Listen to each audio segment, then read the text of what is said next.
दोस्तों आप सभी का हम स्वागत करते हैं द बिहार टॉप पर। मेरा नाम उदित तारन है। देखिए, विधान परिषद के सदस्य रहे सुनील कुमार सिंह, राजद से थे, पद से उन्हें हटा दिया गया, निलंबित कर दिया गया और अब उनके जगह पर जो रिक्त स्थान है उसके जगह पर जदयू कोटे से ललन प्रसाद, धानु समाज से आते हैं, उनका बजाबते नामांकन करा लिया गया। उन्हें अब तक एमएलसी बन जाना चाहिए था, लेकिन मामला जो है उसे सुप्रीम कोर्ट ने लटका रखा है। क्यों? दरअसल सुनील कुमार ने पिटीशन दायर किया था सर्वोच्च न्यायालय में और ये गुहार लगाई थी कि भाई हमने सिर्फ नीतीश कुमार को जब पलटू राम कहा है, जो सही बात है, जो तथ्यात्मक बात है, तो इसमें इतना हो हल्ला क्या होना। तो ये पूरा मामला दोस्तों अब लटक चुका है और इस वीडियो में हम इसी पर चर्चा करेंगे कि दरअसल ये मामला है क्या और सुप्रीम कोर्ट ने क्यों स्टे लगा रखा है। देखिए, 20 जनवरी के बाद इसकी सुनवाई होनी है।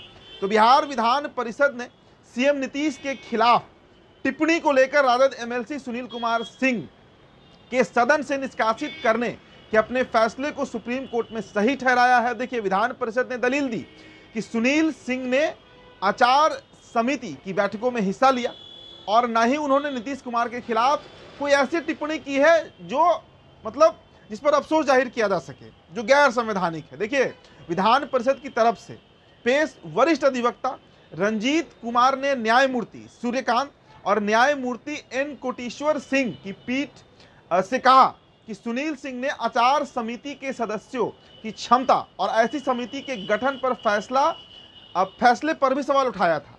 रंजीत कुमार ने दलील दिया कि सुनील सिंह अपने मामले के एक अन्य राजद एमएलसी जिनका नाम मोहम्मद कारी शोएब है, उस मामले के समान होने का दावा नहीं कर सकते, जिन्हें इस तरह की टिप्पणी को लेकर निलंबित कर दिया गया है। देखिए दोस्तों, दरअसल सुनील कुमार सिंह ने, आपको याद होगा, नीतीश कुमार को भरी सदन में पलटू राम कह दिया था, जिसके बाद यह मामला जो है वो तूल पकड़ लिया और न सिर्फ तूल पकड़ा बल्कि सुनील कुमार सिंह के खिलाफ एक्शन हुआ, कार्रवाई की गई और उनका जो सदस्यता है उसे भंग किया गया। तो मतलब भंग क्या किया गया, उन्हें निलंबित कर दिया गया, जिसके बाद सुनील सिंह जो है वो सुप्रीम कोर्ट पहुंच जाते हैं। अब देखिए, सुनील सिंह ने मुख्यमंत्री के खिलाफ अपनी टिप्पणियों से इनकार नहीं किया है और उन्होंने बचाव के लिए समिति के गठन पर सवाल उठाने जैसे कानूनी विकल्प अपनाने की भी कोशिश की, इसलिए संभवतः उन्हें कुछ लाभ दिया जा सकता है और इसका इशारा जो है वो सुप्रीम कोर्ट ने कर दिया है। मतलब जो अधिवक्ता है रंजीत कुमार, उन्होंने कहा कि सुनील सिंह को पहले भी कदाचार के लिए विधान परिषद से निलंबित किया जा चुका है। उन्होंने कहा कि आरजेडी एमएलसी जो है यानी सुनील कुमार सिंह, उनको विधान परिषद की कार्रवाई की वीडियो क्लिप नहीं दी जा सकती जिसकी मांग की गई थी, क्योंकि यह सदन की गोपनीयता का मामला है, यह सदन की गोपनीयता की संपत्ति है और इसके बाद पीठ ने मामले की सुनवाई जो है वो 20 जनवरी तक के लिए टाल दी है। यानी 20 जनवरी के बाद अब यह फैसला होगा कि सुनील कुमार सिंह की सदस्यता वापस आती है या फिर ललन प्रसाद जो है वो नए एमएलसी बन जाते हैं। अब देखिए, बुधवार को सुप्रीम कोर्ट ने निर्वाचन आयोग को बिहार विधान परिषद की उस सीट के लिए हुए उपचुनाव के नतीजे घोषित करने से रोक दिया था, जिसका प्रतिनिधित्व सदन से निष्कासित राजद नेता सुनील कुमार सिंह कर रहे थे। इस सीट पर एनडीए की ओर से नीतीश कुमार के बेहद खास जेडीयू के ललन प्रसाद ने पर्चा भरा था, लेकिन उनका रिजल्ट रुक गया। अब देखिए, सुनील सिंह की ओर से पेश वरिष्ठ अधिवक्ता अभिषेक मनु सिंघवी जो है, उन्होंने शीर्ष अदालत की पीठ के समक्ष यह दलील दिया, यह तर्क उन्होंने रखा अभिषेक मनु सिंघवी ने कि मामले में बिहार के मुख्यमंत्री के लिए पलटू राम शब्द का इस्तेमाल किए जाने का आरोप है और यह कोई ऐसा आरोप नहीं है जिसके चलते सुनील सिंह की सदस्यता खत्म होनी चाहिए।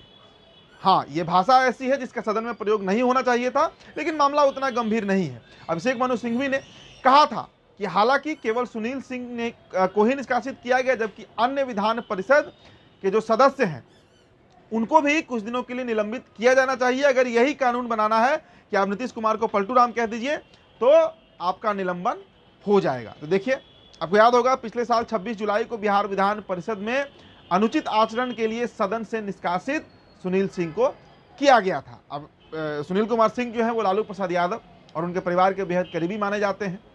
सुनील सिंह पर 13 फरवरी 2024 को सदन में कहा सुनी के दौरान नीतीश के खिलाफ नारे लगाने का भी आरोप था। तो ऐसे कई गंभीर मामले हैं।